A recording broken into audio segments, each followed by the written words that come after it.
आजच्या या पत्रकार परिषदेला उपस्थित असलेले भारतीय जनता पक्षाचे आमदार संजय केळकर साहेब, शिवसेना पक्षाचे नेते आमदार सन्माननीय प्रताप सरनाईक साहेब, महायुतीचे लोकप्रिय उमेदवार सन्माननीय नरेश मस्के साहेब, माजी आमदार रवींद्र पाठक साहेब, सन्माननीय संजय वाघोळे साहेब, आमदार निरंजन डावखरे साहेब, महाराष्ट्र नवनिर्माण सेनेचे नेते अविनाश जाधव साहेब, अभिजित पानसे साहेब, राष्ट्रवादी काँग्रेस पक्षाचे नेते नजीम मुल्ला साहेब, रिपब्लिकन पार्टी ऑफ इंडियाचे नेते सन्माननीय भास्कर वाकरे साहेब, युवा सेनेचे आमचे सहकारी राहुल लोंढे, उपस्थित सर्व पत्रकार, मी सर्वप्रथम आपल्या सगळ्यांचे आभार व्यक्त करतो आणि दिलगिरी सुद्धा व्यक्त करतो।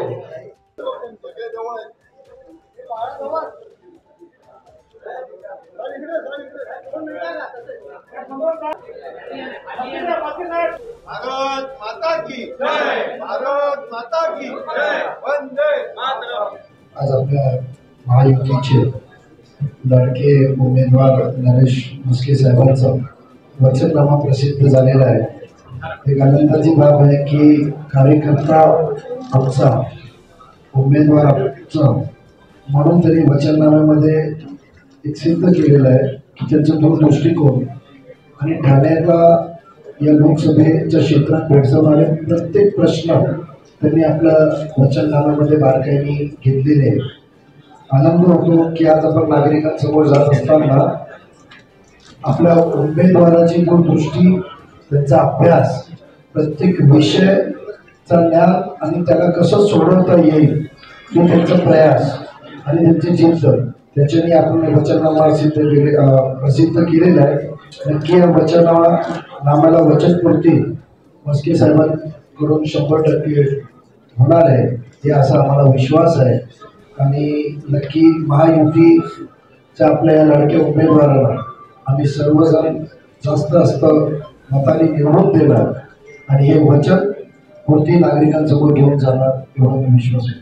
सन्माननीय नरेश मस्के यांच्याबद्दल जरी उशिरा डिक्लेअर झाली त्यांची सीट, तरी गेले 20 दिवस 15 दिवस आम्ही फिरतोय आणि एकंदर जे काही वातावरण सुरुवातीला पत्रकारांना सुद्धा वाटत होतं ते आताच आमच्या गप्पा झाला, अतिशय पॉझिटिव्ह आणि विजयाकडे वाटचाल करणारं वातावरण मीरा भाईंदर, ठाणे शहर आणि नवी मुंबई इथे आपल्याला बघायला मिळते। आणि आपण वचननामा जाहीर केल्यामुळे वचननाम्याकडे तुम्ही जर लक्ष दिलं किंवा वाचला तर खऱ्या अर्थाने ठाणे लोकसभेला ज्या ज्या गोष्टींची ज्या ज्या क्षेत्रात गरज आहे याचा गांभीर्याने आणि विचारपूर्वक अभ्यास करून त्याच्याविषयी पुढच्या 5 वर्षात काय करता येऊ शकतं आणि कशा अर्थाने नेमकं काम एक खासदार करू शकतो याचा वचननामा तुम्हाला वाचायला मिळेल। सगळ्याच गोष्टीत परिपूर्ण असा हा वचननामा जरी उशिरा प्रकाशित झाला असेल तरी ती अतिशय परिपूर्ण आणि विजनरी आहे। त्यामुळे महाराष्ट्र नवनिर्माण सेना अत्यंत समाधानी असून महायुतीचा हा वचननामा पूर्ण करण्याचा भाविक असतात नरेश मस्के प्रयत्न करतील। वचननामा असल्यामुळे ते वचन आहे त्यांचं, त्यामुळे तो नक्की पूर्ण होईल असा विश्वास व्यक्त करतो आणि त्यांना शुभेच्छा देतो। धन्यवाद। आज या इकडे महायुतीचे उमेदवार माननीय नरेश मस्के यांचा वचननामा जाहीर होत असताना मला अतिशय आनंद होतो की ठाण्याचे जिव्हाळ्याचे प्रश्न हे आवर्जून या सगळ्यामध्ये त्यांनी घेतलेले आहेत आणि सगळ्या प्रश्नांची जाण असणारा एक व्यक्तिमत्व म्हणून माननीय मस्के साहेबांना आपण सगळे ठाणेकर ओळखतो। याच्यामध्ये ट्रान्सपोर्ट संदर्भातला आपल्या सगळ्यांचा जो नेहमीचा ठाणेकरांचा प्रश्न राहतो की प्रवास हा आपल्याला सुखकर कसा व्हावा याच्या संदर्भातलं केंद्र शासनाकडे मागणी करणार, अशा संदर्भातला असो, क्रीडा असो, आरोग्य असो, असे हे महत्त्वाचे विषय या वचननाम्यामध्ये त्याच्या संदर्भातला उल्लेख आणि त्याची पूर्णता करण्याचा आश्वासन या इकडे मस्के साहेबांच्या माध्यमाने, महायुतीच्या माध्यमाने आज घोषित होत आहे। आणि आपण बघतोय की पूर्ण देशामध्ये ज्यावेळेस नमो मॅजिक सुरू आहे त्यावेळेस आवर्जून ठाण्यामध्ये नमो नमः मॅजिक सुरू आहे आणि मला पूर्ण विश्वास आहे की हा नमो नमः मॅजिक मोठ्या मताधिक्याने माननीय बस्के साहेबांना याच्यामध्ये लोकसभेचा महायुतीचं प्रतिनिधित्व करण्यासाठी आपण सगळेच ठाणेकर निवडून देणार आहोत. सर्व पत्रकारांना सन्माननीय आपल्या सगळ्याच्या परिचित गणेश बस्के साहेब आपण इथे उमेदवार आहेत. त्यांच्या निशाणी धनुष्यबाण आहे. आपण सर्वांनी त्यांना निवडून द्यायचं आहे. आज आपण वचननामा जाहीर करण्यासाठी इथं बसलेलो आहोत. वचननाम्यामध्ये जर पाहिलं तर संपूर्ण ठाणे शहर, नवी मुंबई, मीरा भाईंदर ह्या परिसरात लागणाऱ्या सगळ्या सुखसुविधा भेडसावणाऱ्या समाजाच्या वेगवेगळ्या घटकांपर्यंत सर्वांपर्यंत पोहोचण्यासाठी लागणाऱ्या सर्व कुठलीच गोष्ट अशी राहिलीच नाही. म्हणजे रस्ते, पाणी, आरोग्य, शिक्षण सर्व विषय त्यांनी पूर्णपणे हाताळण्याचा आणि सक्षम करून देण्याचा हा मानस त्यांनी जो व्यक्त केलाय आणि ह्या वचननाम्यातून हे केलंय. पुढील 5 वर्षात ह्या सर्व गोष्टींचं पूर्तता झालेली असेल असं आम्ही जाहीर छाती ठोकून सांगू की पुढच्या 5 वर्षामध्ये या वचननाम्यातील सर्व कर्म आम्ही ग्रँड सक्सेस केलेली असतील एवढं मी बोलतो आणि इथं सांगतो. जय भीम, जय भारत, जय महाराष्ट्र. नमस्कार. आजच्या पत्रकार परिषदेकरता उपस्थित ठाण्यातील आमदार संजयजी केळकर, प्रतापजी सरनाईक, रवींद्र पाटक, निरंजनजी गावकरे, अविनाश जाधव, अभिजित पानसे, संजयजी वाघुले, नजीब मुल्ला, भास्कर वाघमारे, रवींद्र मोरे, सुरेशजी सरनाईक, राहुल लोंढे आणि ज्यांच्यामुळे आणि जे मीडियामधील सर्व प्रतिनिधी, सर्व पत्रकार मित्र,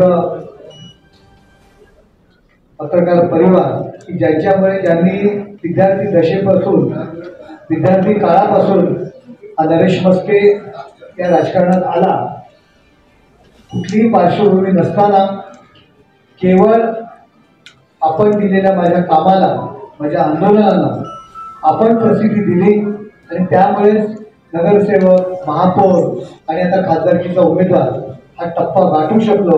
असे मीडियातील आमचे सर्व मित्र मैत्रिणी आणि सर्व परिवार आणि सर्व शुभचिंतक, आज हा वचननामा आम्ही शिवसेना, भाजपा, राष्ट्रवादी, मनसे, RPI आणि सर्व मित्रपक्ष यांच्या वतीने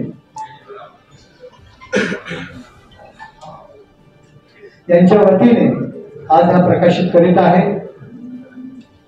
माननीय नरेंद्रजी मोदी यांच्या मार्गदर्शनानुसार आणि मुख्यमंत्री एकनाथ शिंदे, देवेंद्र फडणवीस साहेब, अजितदादा पवार, राजसाहेब ठाकरे, रामदासजी आठवले या सगळ्यांच्या आशीर्वादाने या ठाणे लोकसभेकरता मी निवडणुकीकरता उभा आहे.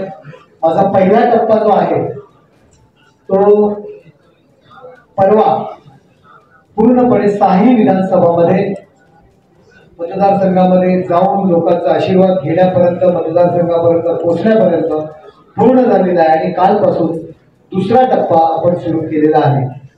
माझ्यासोबत असलेले सर्व पदाधिकारी, सर्व आमदार, सर्व पक्षाचे शहर प्रमुख असतील, कार्यकर्ते असतील, शाखा प्रमुख असतील, विभाग अध्यक्ष असतील, या सगळ्यांच्या सहकार्याने लोकांपर्यंत मी पोहोचलेलो आहे, पोहोचण्याचा प्रयत्न केलेला आहे. ज्यावेळी उमेदवारी जाहीर झाली त्यावेळी एकच प्रश्न निर्माण झाला होता की आता 10 ते 15 दिवसात लोकांपर्यंत पोहोचणार कसं. परंतु त्यावेळी सुद्धा मी सांगितलं की आमचे पदाधिकारी, आमचे कार्यकर्ते 365 दिवस लोकांसाठी काम करत असतात, फक्त निवडणुकीपर्यंत मर्यादित नसतात. 24/7 ते सर्व पदाधिकारी आणि कार्यकर्ते काम करत असतात. त्यामुळे लोकांमध्ये आमचे पदाधिकारी कार्यकर्ते असल्यामुळे मला लोकांपर्यंत पोहोचणं फार सोपं आहे आणि खरोखर की 4 ते 5 दिवसामध्ये आम्ही सर्वत्र मतदारसंघामध्ये म्हणजे दिवसा 25-25, 30-30 किलोमीटर आम्ही रॅली करत होतो, लोकांपर्यंत पोहोचत होतो. मीरा भाईंदर मधून जर आम्ही सुरुवात केली तर माननीय प्रतापजी सरनाईक साहेब, आमदार गीताजी जैन, नरेंद्र मेहता असतील, त्या ठिकाणचे आमचे राजू म्हात्रे जिल्हा प्रमुख असतील, किशोर शर्मा असतील, राजू व्यास असतील, त्याचबरोबर मनसेचे राणे असतील, राष्ट्रवादीचे आपले असतील, असे सर्व पदाधिकारी यांच्या मार्फत आम्ही पोहोचलेलो आहे ठाणे शहरामध्ये. संजयजी केळकर, रवींद्र फाटक, प्रतापजी सरनाईक, निरंजनजी जावकरे, संजयजी वाघोळे, आमचे सर्व नगरसेवक यांच्या मार्फत लोकांपर्यंत आम्ही पोहोचलेलो आहोत. अविनाशजी जाधव आहेत, अभिजितजी पानसे आहेत. नवी मुंबईमध्ये आमदार माजी पालकमंत्री गणेशजी नाईक साहेब, संजीवजी नाईक, संदीप नाईक, सागर नाईक, आमचे विजय नाहटा, विजय चौगुले, मंदा म्हात्रे, आपले गजानन काळे, मनसेचे, राष्ट्रवादीचे नामदेवरावजी भगत, आनंद परांजपे, या सर्व मंडळींनी नशीब मुल्ला झोकून या प्रचारामध्ये सहभागी झालेले सर्व पदाधिकारी कार्यकर्ते, चुकून काही लोकांची नावं राहिली असतील तर क्षमस्व. आणि या सगळ्यांच्या माध्यमातून सर्व जणांनी एकत्र येऊन लोकांपर्यंत पोहोचवण्याचं काम मला केलेलं आहे. आपण या वचननाम्यामध्ये आधी केलेली कामं सुद्धा यामध्ये आपण लिहिलेली आहेत, लोकांसमोर मांडलेली आहे. नरेश म्हस्के हा एकटा नाही आहे. नरेश म्हस्के हा महायुतीचा उमेदवार आहे. त्यामुळे माननीय मुख्यमंत्री एकनाथ शिंदे साहेब असतील, आमदार संजयजी केळकर असतील, आमदार प्रतापजी सरनाईक असतील, आमदार गीता जैन असतील, आमचे सर्व पदाधिकारी असतील, महापालिका असेल, जे निरंजनजी गावकरे असतील, यांनी आमदार आणि महापालिकेतील अधिकारी, महापालिकेतील प्रशासन, महापालिकेमध्ये आमची सत्ता यांच्या मार्फत जी काही केवळ गणेश नाईक साहेब असतील, संदीप नाईक असतील, संजय नाईक असतील, त्या सगळ्यांनी केलेली कामं लोकांसमोर आम्ही मांडलेली आहेत. कारण नरेश म्हस्केच्या पाठीमागे हे संपूर्ण पाठबळ आहे, महायुतीचं पाठबळ आहे.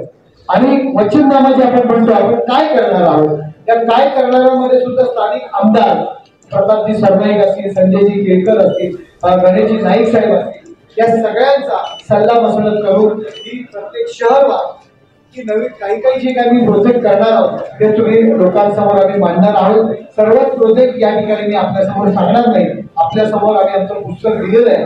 परंतु ठाणे शहराच्या दृष्टीने जर काही महत्वाचे जे काही प्रोजेक्ट असतील तर मनोरुग्णालयाच्या जागेच्या नवीन स्थानकाची जी काही काम संतगतीने आहे, काही अडचणी आलेल्या आहेत, त्याच्यामध्ये लक्ष देऊन त्या स्थानकाची उभारणी करणार. कळवा ऐवजी उन्नत रेल्वे मार्गाचे रखडलेले काम पूर्ण करण्याच्या दृष्टीने प्रयत्न करणार. ऐतिहासिक ठाणे रेल्वे स्थानकाची पुनर्बांधणी करून जागतिक दर्जाचा ते कायापालट करणार. ट्रान्स हार्बर मार्गावरील लोकल सेवा वाढवून गर्दीच्या विभाजनावरती भर देणार. त्याचबरोबर ठाण्यातून कल्याण, कर्जत आणि कसाऱ्याकडे जाणाऱ्या शटल सेवांची संख्या वाढवण्यास भर देणार. 12 डब्यांच्या लोकल 15 डब्या व्हाव्यात यासाठी प्रयत्न करणार. प्लॅटफॉर्मची लांबी वाढवणार. वातानुकूलित गाड्यांचे तिकीट दर कमी करण्याच्या दृष्टीने सुद्धा आपण प्रयत्न करणार आहोत. फलाटावरील शेडची कामं पूर्ण करण्याच्या दृष्टीने, स्थानकामध्ये विविध सुविधा पूर्ण करण्याच्या दृष्टीने, अपघाताच्या वेळी तात्काळ उपचारासाठी प्रत्येक स्थानकावर विहिरीची व्यवस्था करणार. नवी मुंबईकरांना बाहेरगावी जाण्यासाठी रेल्वेसाठी उचित ठिकाणी रेल्वे जंक्शन उभारणार. बोरिवली विरार 6 पदरी कामाला गती देणार. भाईंदर लोकांची संख्या वाढवणार. विरार रोड लोकांसाठी प्रयत्न करणार.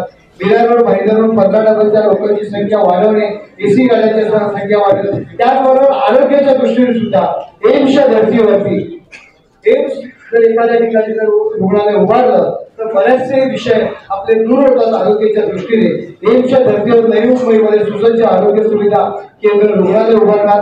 विराबारून भाईंदर येथे अद्ययावत रुग्णालय उभारणी करून त्यावरती सुपर स्पेशालिटी सुविधा उपलब्ध करून देणार. तातडीच्या आरोग्य सेवेसाठी ठाणे जिल्हा सामान्य रुग्णालयाच्या नव्या रचनेमध्ये हेलिपॅड आणि एअर ॲम्ब्युलन्सची सुविधा उपलब्ध करून देणार. ठाणे, नवी मुंबई आणि विरा भाईंदर येथे मोफत रुग्णवाहिका उपलब्ध करून देणार. खेळाडूंच्या ऑलिम्पिक्ससाठी 2036 मध्ये जे काही ऑलिम्पिक होणार आहे त्यासाठी खारघर येथे 40,000 प्रेक्षक क्षमतेचे फुटबॉल स्टेडियम, घनसोली येथे 30 एकर जागेवर ॲथलेटिक सेंटर, बोरिवली येथे 7 एकर जागेवर कन्व्हेन्शन सेंटर, भाईंदर येथे सुभाष मैदान आणि परिसरात ओपन स्टेडियम आणि convention centre, Dadaji Konde stadium परिसराचे अपग्रेडेशन, स्पोर्ट्स क्लब आणि 5 स्टार हॉटेल, सर्व स्टेडियम आणि क्रीडा सेवा क्षेत्र मेट्रो, लोकल आणि कोस्टल रोडने जोडलेले असतील यासाठी प्रयत्न करणार. मतदारसंघामध्ये क्रीडा विद्यापीठ उभारण्याच्या दृष्टीने पाठपुरावा करणार.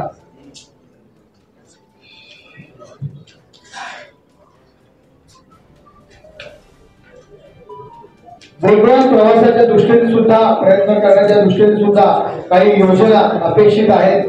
ठाणे, नवी मुंबई आणि मीरा भाईंदर या शहरापर्यंतचा अंतर्गत प्रवास वेगवान आणि कोंडमुक्त प्रदूषण मुक्त करण्यासाठी महत्वाकांक्षी प्रकल्प लवकरात लवकर पूर्वत्वाला नेण्याचा प्रयत्न करणार. ईस्टर्न फ्रीवे विस्तार छिडानगर सर्कल ते साकेत वाया आनंदनगर मुंबई ठाणे 45 मिनिटात सिग्नल मुक्त प्रवास करणार.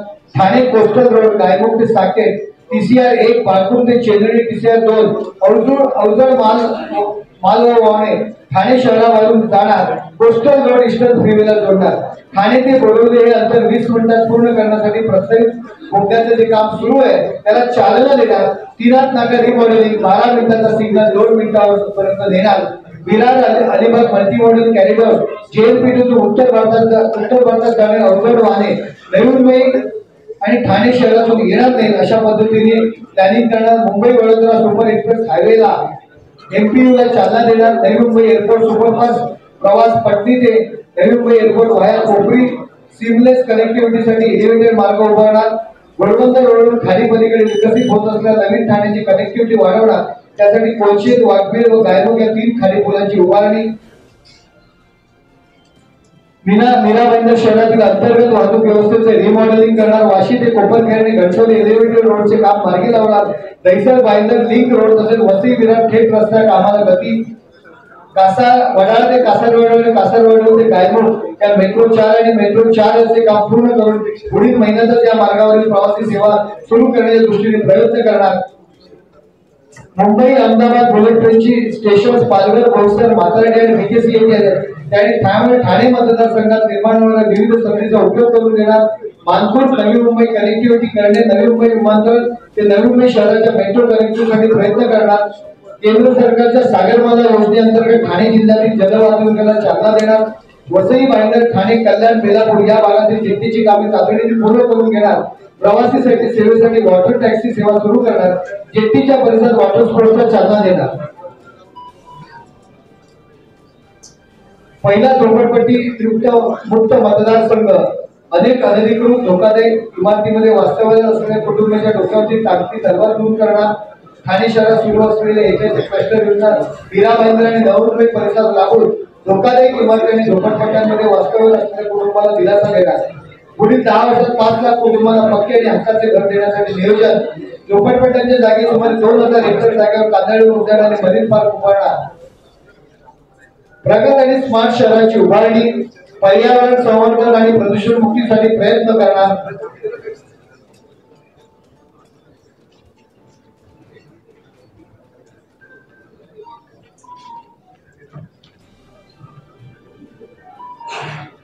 मीरा भाईंदर आणि या परिसरातील समाजोत्थान या समृद्धीसाठी विविध नियोजन कार्यक्रमांचे आयोजन आणि केंद्र सरकार आणि राज्य शासनाच्या माध्यमातून उत्तर असेल त्या ठिकाणी जो ग्रामीणचा भाग असतील स्थानिक भूमिपुत्र यांच्या उद्योगधंद्यांना चालना देण्याच्या दृष्टीने विविध प्रकल्प राबवणार.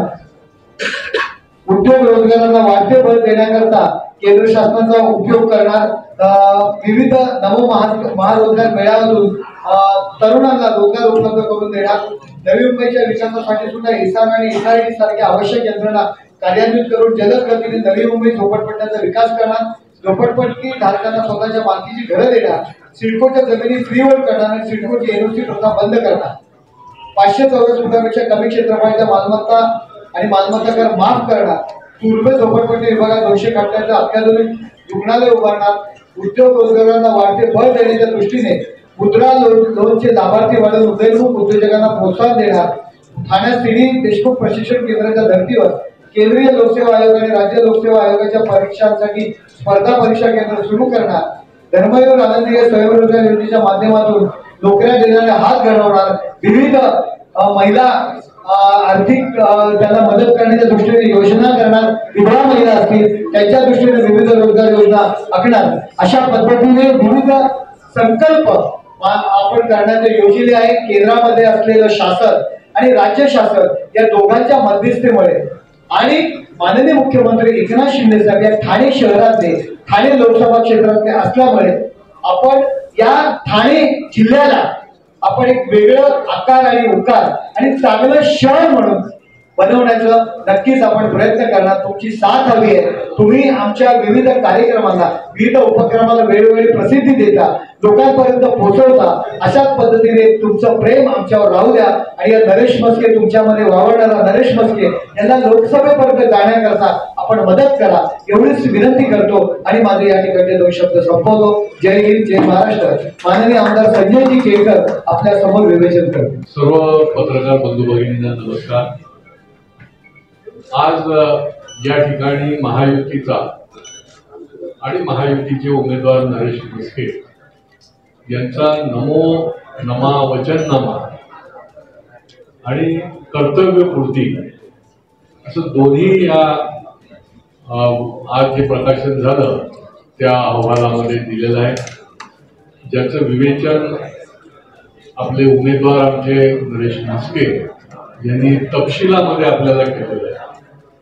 खरं म्हणजे 2014 सालापासून दिल्लीमध्ये केंद्र सरकारमध्ये नरेंद्र मोदीजी आणि राज्यामध्ये देखील देवेंद्र फडणवीस सरकार आणि आत्ताचं शिंदे सरकार हे खऱ्या अर्थाने या सगळ्या परिसराचे भाग्यविधाते ठरलेले आहेत, की ज्यांनी खऱ्या अर्थाने करोडो रुपये या सगळ्या MMR रिजनमध्ये स्मार्ट सिटीच्या माध्यमातून असेल, निरनिराळ्या प्रकल्पांच्या माध्यमातून असेल, अनेक रखडलेले जे प्रोजेक्ट आहेत त्या प्रोजेक्टसाठी असेल, एका अर्थाने हे MMR रिजन जो वाढता लोकसंख्या असलेला सगळा भाग आहे त्या भागाचा कायापालट करण्याचं काम जे आहे ते खऱ्या अर्थाने आदरणीय नरेंद्र मोदीजींच्या नेतृत्वाखालच्या सरकारने वेळोवेळी राज्य सरकारला देखील मदत करून स्मार्ट सिटीच्या माध्यमातून, निधीच्या माध्यमातून करण्याचा जो एक संकल्प केलाय तो फार मोठ्या प्रमाणामध्ये या ठिकाणी आपल्याला प्रत्यक्ष दृश्य स्वरूपामध्ये बघायला मिळतोय. आणि म्हणून हा एक प्रकारे सर्वांगीण विकास, जवळजवळ या संबंध लोकसभेची तर लोकसंख्या मोठी आहे, परंतु MMR रिजन मध्ये देखील जवळजवळ 1.5-2 कोटी लोक राहतात आणि त्याच्यामुळे त्यांच्या हिताचं, त्यांच्या विकासाचं हे सरकारच काम करू शकतं, महायुतीचं सरकार, मोदी सरकार. आणि त्यामुळे त्याला नमो नमा वचननामा जो दिलाय ही मोदी की गॅरंटी आहे. जे मागच्या जाहीरनाम्यात मोदीजींनी दिलं होतं ते पूर्ण केलं, जे नव्हतं दिलं त्याच्याही पुढे गेले. 370 कलम पासून ते राम मंदिरापर्यंत असेल आणि त्याच्यामुळे ही खऱ्या अर्थाने वचननामा आणि गॅरंटी जी आहे ती निश्चितपणे लोकांना आश्वस्त करणारी आहे असा आमचा विश्वास आहे. नरेश म्हस्के आमच्या सगळ्या महायुतीचे लोकप्रिय उमेदवार आहेत. त्यांनी अनेक वर्ष या शहरामध्ये, या जिल्ह्यामध्ये काम केलेलं आहे, संघटनेचं काम केलेलं आहे, महापौर म्हणून देखील महापालिकेमध्ये काम केलेलं आहे. आणि या निमित्ताने मला खात्री आहे की येणाऱ्या 20 तारखेच्या निवडणुकीच्या निमित्ताने 4 जूनला ज्यावेळेला रिझल्ट येईल त्यावेळेला नरेश म्हस्के नमो गाडीमधनं दिल्लीपर्यंत 100% पोहोचलेले असतील. हमारे न्यूज चैनल्स को सब्सक्राइब करें, लाइक करें, कमेंट्स करें, शेयर करें और घंटी का बटन प्रेस करें ताकि आने वाली हर वीडियो और अपडेट्स की नोटिफिकेशन आप सभी को मिलती रहे. जय हिंद, जय महाराष्ट्र.